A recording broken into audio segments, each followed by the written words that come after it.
마지막 날 사건들 제17장 마지막 7 재앙과 악인들 큰 환란의 때 일부 하나님의 진노의 대접이 쏟아질 것임. 엄숙한 사건들이 곧 일어날 것이다.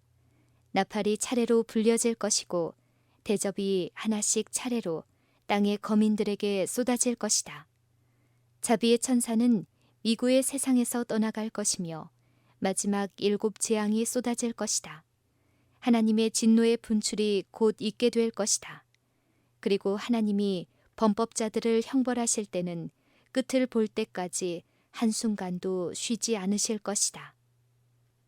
투쟁하는 나라들 네 큰 천사들이 하나님의 종들의 이마에 인이 쳐질 때까지 이 세상의 열강들을 붙들게 된다. 세상의 나라들은 전쟁을 열망하고 있다. 그러나 그들은 천사들에 의하여 제지를 당하고 있다. 이 제지하는 능력이 제거되면 환난과 고통의 때가 올 것이다. 치명적인 무기들이 발명될 것이다. 사람을 실은 배들이 큰 바다에 매몰될 것이다. 진리의 정신을 갖고 있지 않은 모든 자들은 사단의 대리자들의 지배 아래 연합할 것이다. 그러나 그들은 큰 아마겟돈 전쟁을 위한 때가 오기 전까지 제지 아래 놓여질 것이다. 온 세계가 파멸에 휩쓸릴 것임.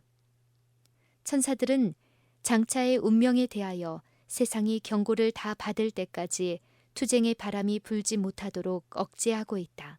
그러나 이제 폭풍이 모여들어 지상에서 폭발하려 하고 있다. 하나님께서 천사들에게 그 바람을 놓으라고 명령하실 때 세상에는 붓으로 도무지 표현할 수 없는 그런 큰 전란의 광경이 전개될 것이다. 예루살렘의 징벌에 대한 주님의 예언은 한 번 더 성취되어야 한다. 예루살렘의 파멸은 장차 올 것과 비교하면 아주 희미한 그림자에 지나지 않는다. 우리는 택함을 받은 도성의 멸망에서 하나님의 은혜를 거스리고 그분의 율법을 짓밟는 세상의 운명을 볼 수 있다. 사단은 이 땅의 거민들을 최후의 큰 환난 가운데 빠뜨릴 것이다. 하나님의 천사들이 인간의 감정의 거센 바람을 제어하지 않으면 각종 투쟁의 요소들이 쏟아져 나올 것이다. 온 세계는 옛날 예루살렘을 휩쓸었던 것보다 더 무서운 폐허를 나타낼 것이다. 하나님은 공의롭고 자비로우심, 자비롭고 관용과 인애와 양선과 진실이 충만한 것이 하나님의 영광이다. 그러나 죄인을 형벌하는 데 나타난 공의는 그분의 자비의 현현만큼이나 진실로 주님의 영광이다. 이스라엘의 주 하나님은 애굽의 신들처럼 이 세상의 신들을 심판하실 것이다. 불과 홍수, 재앙과 지진으로 그분은 온 세상을 황폐케 하실 것이다. 그때 그분의 구속받은 백성들은 그분의 이름을 높이고 세상에서 그 이름을 영광스럽게 할 것이다. 이 지구 역사의 마지막 남은 자손으로 살아가는 자들은 하나님의 교훈에 관하여 명확히 깨달아야 하지 않겠는가.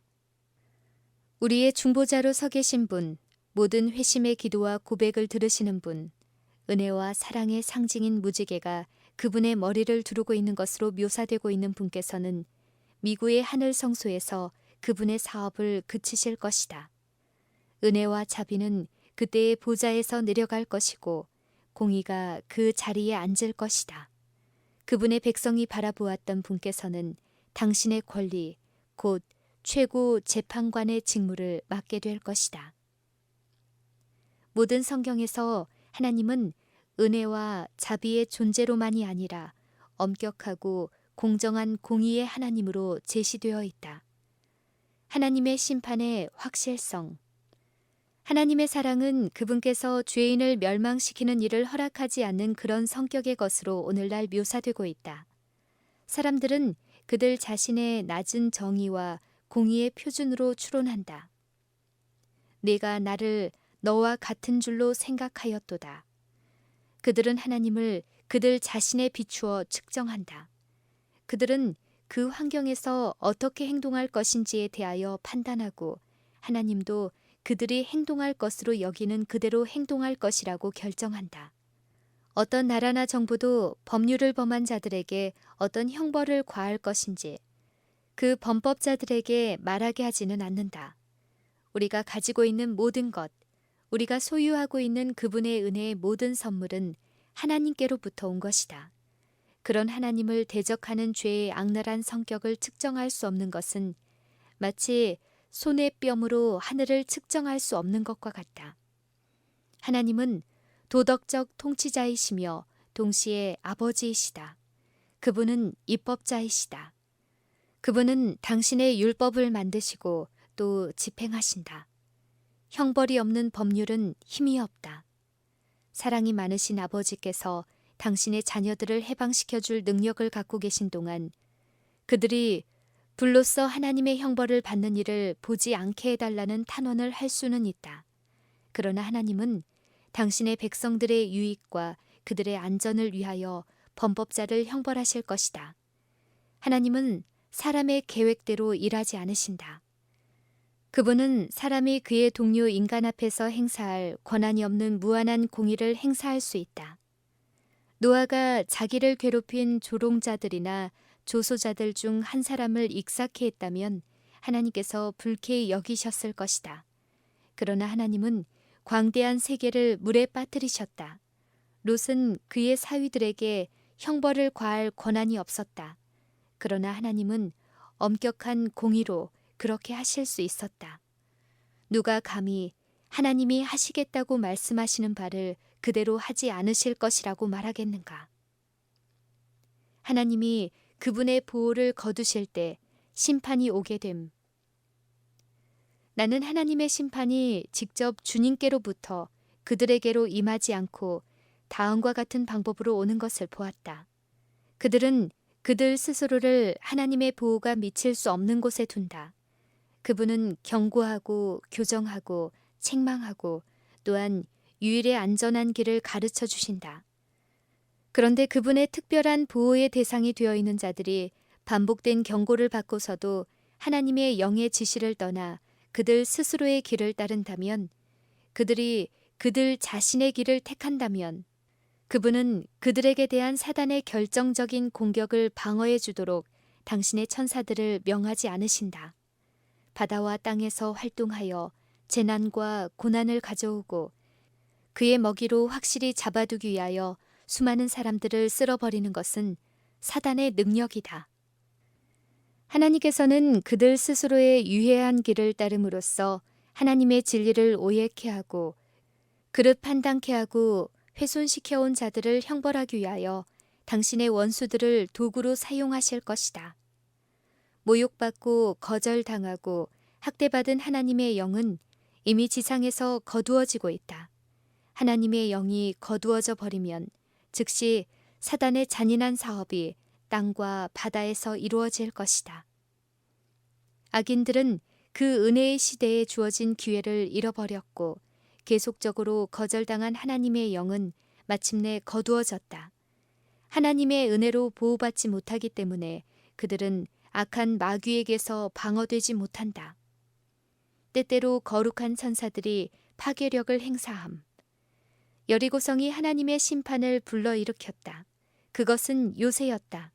그러나 여호와의 군대 장관께서 그 성을 공격하는 일에 하늘의 군대를 지휘하기 위하여 하늘로부터 친히 오셨다. 하늘의 천사들이 거대한 벽들을 들어서 땅으로 메어쳤다. 하나님의 능력 아래서 천사들은 모든 것을 할 수 있다. 일찍이 그들은 그리스도의 명령에 순종하여 하룻밤 사이에 아수르의 군대 18만 5천 명을 죽였다. 하늘 궁정에서 베드로를 구출하기 위하여 왔던 바로 그 천사가 헤롯에게는 진노와 형벌을 내리는 사자가 되었다. 그 천사가 베드로를 쳐서 잠에서 깨운 것과는 달리 악한 왕을 쳐서 그의 교만을 낮추고 그에게 전능하신 분의 형벌을 집행한 것은 전혀 다른 일격이었다. 헤롯은 하나님의 응보의 심판으로 마음과 몸에 큰 고통을 느끼면서 죽었다. 단 한 천사가 애굽의 모든 장자들을 죽이고 그 땅을 통곡의 소리로 가득해지게 했다. 다윗이 백성들의 수요를 조사함으로 하나님께 범죄하였을 때 한 천사가 그 죄에 대한 벌로 무서운 멸망을 초래하였다. 하나님께서 명령하실 때 거룩한 천사들에 의하여 나타났던 것과 똑같은 파괴력이 하나님께서 허락하시면 악한 천사들에 의해서도 발휘될 것이다. 파괴력은 이미 준비되어 있다. 각 곳에 폐허 상태를 가져오기 위하여 하나님의 허락만을 기다리고 있다. 첫 두 재앙. 그리스도께서 성소에서 당신의 중보 사업을 마치실 때 짐승과 그 우상에게 경배하고 그 표를 받는 자들에게 이미 경고한 자비가 섞이지 않는 진노가 내릴 것이다. 하나님께서 이스라엘을 구원해 내시려 하셨을 때 애굽에 내린 재앙은 하나님의 백성의 마지막 구원 직전에 이 세상에 내릴 더욱 무섭고 큰 규모의 형벌과 사실상 유사한 것이었다. 요한계시록의 기자는 그 무서운 재앙을 다음과 같이 말한다. 악하고 독한 헌대가 짐승의 표를 받은 사람들과 그 우상에게 경배하는 자들에게 나더라. 바다가 곧 죽은 자의 피같이 되니 바다 가운데 모든 생물이 죽더라. 재앙들은 지상의 거민들 위에 내리고 있었다. 어떤 이들은 하나님을 욕하고 저주하고 있었다. 또 어떤 이들은 하나님의 백성들에게 달려가 어떻게 그들이 하나님의 심판을 피할 수 있는지를 가르쳐 달라고 애원하였다. 그러나 성도들은 그들을 위하여 아무것도 해줄 수 없었다. 죄인들을 위한 마지막 눈물은 흘려졌고 마지막 기도는 드려졌으며 마지막 짐은 지워졌고 마지막 경고는 주어진 바 되었다. 셋째 재앙. 나는 성소에서의 예수님의 사업이 마쳐지는 그때에 마지막 7 재앙이 내릴 것과 그때까지는 4 천사가 4 바람을 붙들고 있을 것을 보았다. 이 재앙들은 의인들에 대한 악인들의 분노를 자극했다. 그들은 우리가 하나님의 심판을 그들에게 초래하게 했다고 보고 만일 우리들을 지상에서 제거해 버릴 수만 있으면 재앙들이 그치게 될 것이라고 생각했다. 성도들을 죽이라는 법령은 공포되었고 성도들은 그것 때문에 밤낮으로 구원을 위하여 부르짖게 되었다. 강과 물 근원의 쏟음에 피가 되더라. 이러한 두려운 재앙들은 하나님의 공의를 완전히 옹호할 것이다. 하나님의 천사는 다음과 같이 선언한다. 거룩하신 이여 이렇게 심판하시니 의로우시도다. 저희가 성도들과 선지자들의 피를 흘렸으므로 저희로 피를 마시게 하신 것이 합당하니이다. 하나님의 백성에게 사형을 언도함으로써 그들은 그들의 손으로 그 사람들의 피를 흘린 것과 똑같은 죄를 범한 것이다. 넷째 재앙. 계속하여 일어나는 재앙으로 해가 권세를 받아 불로 사람들을 태우니 사람들이 크게 태움에 태워진지라. 이 무서운 시기에 있을 지상의 형편에 대하여 선지자들은 다음과 같이 묘사한다. 밭이 황무하고 토지가 처량하니 밭의 소산이 다 없어졌음이로다. 모든 나무가 다 시들었으니 이러므로 인간의 희락이 말랐도다. 씨가 흙덩이 아래서 썩어졌고 창고가 비었고 생축이 탄식하고 솥대가 민망해하니 이는 꼴이 없음이라. 양떼도 피곤하도다. 시내가 다 말랐고 들의 풀이 불에 탔음이니라. 궁정의 노래가 애곡으로 변할 것이며 시체가 많아서 사람이 잠잠히 처처에 내어 버리리라. 이는 주 여호와의 말씀이니라. 이 재앙들은 전 세계적인 것은 아니다. 만일 그렇게 되면 지상의 거민들은 완전히 멸절될 것이다. 그러나 이것들은 사람들에게 지금껏 알려진 것들 중 가장 무서운 재앙이 될 것이다. 다섯째 재앙. 승리와 조소와 저주의 함성을 지르면서 악인들의 무리가 그들의 노획물에게 달려들려 할 때 밤의 어두움보다 더욱 짙은 암흑이 온 땅을 덮는다. 그때 무지개가 나타나 하나님의 보좌에서 비치는 영광으로 빛나고 모든 하늘로 뻗치어 마치 기도하고 있는 무리를 둘러주는 것처럼 보인다. 분노에 날뛰던 무리들은 갑자기 멈칫해진다. 조롱하던 그들의 부르짖음은 사라진다. 그들은 살기 등등한 분노의 동기를 잊어버린다. 그들은 무서운 예감으로 하나님의 언약의 상징을 주목해보고 압도적으로 찬란한 빛에서 피하려 한다. 하나님께서 당신의 백성을 구원하기 위하여 능력을 나타내시는 때는 한밤중이다. 갑자기 태양이 나타나서 혁혁히 빛나고 징조와 기사들이 신속하게 잇따라 일어난다. 의인들은 그것들이 그들의 구원의 표징임을 깨닫고 엄숙한 환희로 바라보지만 악한 자들은 그 광경을 공포와 경악으로 바라본다. 하나님의 율법이 하늘에 나타남. 그때에 공중에는 겹쳐진 두 돌비를 쥔 손이 나타난다. 선지자는 하늘이 그 공의를 선포하리니 하나님 그는 심판장이시미로다 라고 말한다.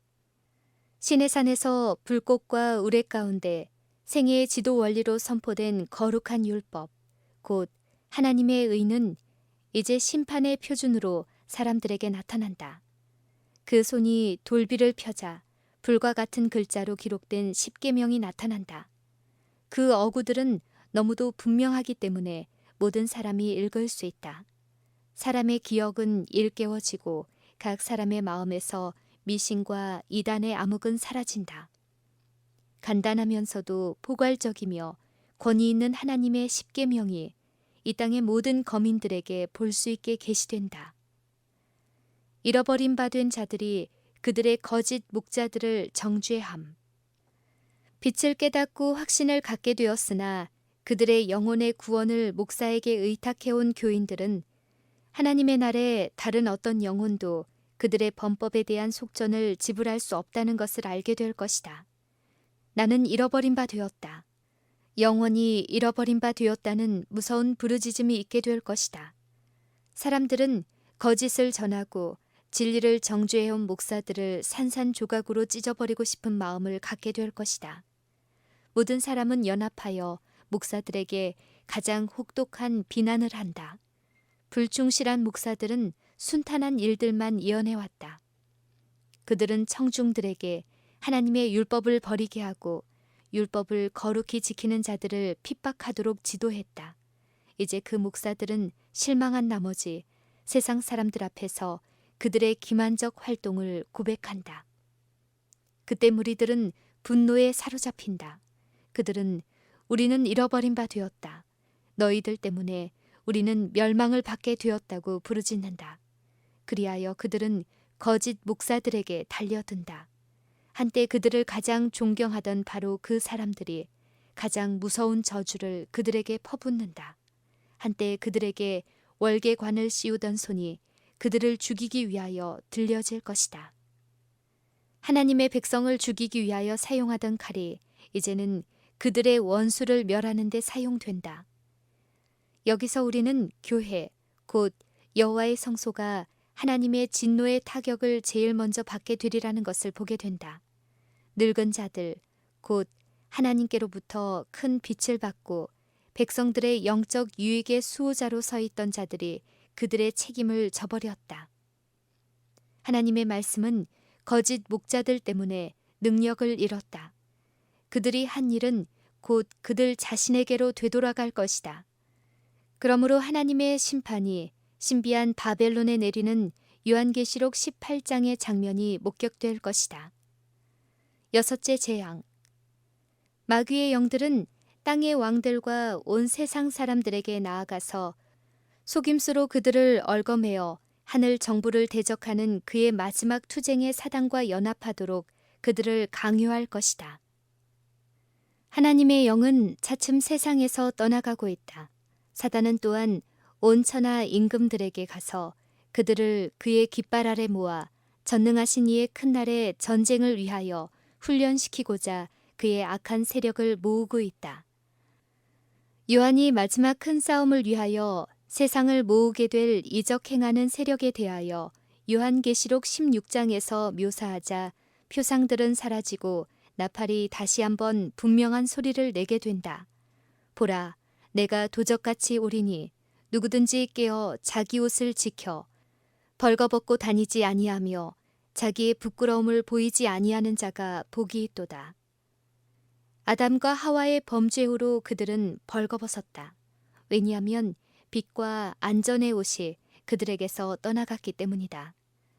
세상은 노아 시대의 세상 거민들이나 소돔의 거민들이 한 것처럼 하나님의 권고와 경고를 잊어버리게 될 것이다. 그들은 그들의 모든 계획과 불의한 고안물들에 몰두하고 있었다. 그러나 갑자기 불비가 하늘에서 내려와 불신앙의 거민들을 태워버렸다. 인자의 나타나는 날에도 이러하리라. 성과 악의 마지막 큰 싸움. 두 큰 반대 세력이 마지막 큰 싸움에 나타난다. 한쪽 편에는 하늘과 땅의 창조주께서 서 계신다. 그분 편에 있는 모든 자들은 그분의 인을 지니고 있다. 그들은 그분의 명령에 순종한다. 다른 편에는 배교와 반역을 택한 자들과 함께 흑암의 왕이 서 있다. 무서운 투쟁이 우리 앞에 있다. 우리는 전능하신 하나님의 큰 날의 싸움에 접근하고 있다. 제지를 받아온 것들이 놓이게 될 것이다. 자비의 천사는 그의 날개를 접고 보좌에서 내려와 세상을 사단의 지배에 버려두고자 준비하고 있다. 세상의 정사와 권세들은 하늘의 하나님을 대적하여 심한 반역을 하고 있다. 그들은 하나님을 섬기는 자들에 대한 증오심으로 충만해 있으며 바로 미구에 선과 악 사이에 마지막 큰 전쟁이 있게 될 것이다. 지구는 전쟁터, 곧 마지막 싸움과 마지막 승리의 현장이 될 것이다. 참으로 오랫동안 사단이 하나님을 대적하도록 사람들을 이끌어온 이곳에서 반역은 영원히 진압될 것이다. 두 군대 사이에 진행되는 전투는 이 세상 군대들이 싸우는 전쟁처럼 실제적으로 벌어지고 있으며 이 영적 투쟁의 결과에 영원한 운명이 달려있다. 온 세계가 이 편 아니면 저 편에 가담될 것임. 온 세계가 문제의 이 편이 아니면 저 편에 속하게 될 것이다. 아마겟돈 전쟁이 있게 될 것이다. 그리고 그날에는 우리 중 아무도 자고 있어서는 안 된다. 우리는 슬기로운 처녀들처럼 등과 함께 우리의 그릇에 기름을 가지고 눈을 크게 뜨고 깨어 있어야 한다. 성령의 능력이 우리에게 임하여야 한다. 그리고 여호와의 군대 장관께서 전쟁을 지도하기 위하여 하늘 천사들의 선두에 서실 것이다. 선에 대한 사단의 적이는 그가 그의 세력들을 그의 마지막 반역의 사업에 활동하게 함에 따라 점점 더 나타나게 될 것이다. 그리고 하나님께 완전히 굴복하지 않고 하나님의 능력으로 보호를 받지 못하는 모든 영혼들은 하늘을 대적하는 사단과 연합하여 우주의 통치자를 대항하는 싸움에 가담할 것이다. 미고의 지상의 모든 거민들은 어느 한편을 택하여 하늘의 정부를 위하든지 그렇지 않으면 대항하든지 할 것이다. 일곱째 재앙. 우리는 일곱째 대접의 부어짐에 대하여 연구할 필요가 있다. 악의 세력은 싸움 없이 전쟁에 항복하지 않을 것이다. 그러나 하나님의 섭리가 아마겟돈 전쟁에서 담당할 몫이 있다. 요한계시록 18장의 천사의 영광으로 땅이 환해질 때 성과 악의 종교적 요소들이 잠에서 깨어날 것이며 살아계신 하나님의 군대는 출전할 것이다. 아마겟돈 전쟁이 미구에 있을 것이다. 만왕의 왕, 만주의 주라는 이름을 옷에 기록한 분께서 흰 말을 타고 깨끗하고 흰 세마포 옷을 입은 하늘의 군대를 지휘하실 것이다. 온 지구는 바다의 물결처럼 아래 위로 요동하며 그 표면은 파괴된다. 땅의 기초 자체가 무너져 버리는 것 같다. 산맥들은 가라앉고 사람들이 거하는 섬들은 자취 없이 사라진다. 죄악으로 소돔과 같이 되어버린 항구들은 사나운 파도에 휩쓸려 간다. 지상의 오만한 도시들은 낮아진다. 세상의 큰 인물들이 그들 자신에게 영광을 돌리기 위하여 그들의 재산을 허비하여 건축한 호화로운 건물들이 그들의 목전에서 무너져 내린다. 감옥의 벽들은 무너지고 그들의 신앙 때문에 속박되었던 하나님의 백성들은 해방된다.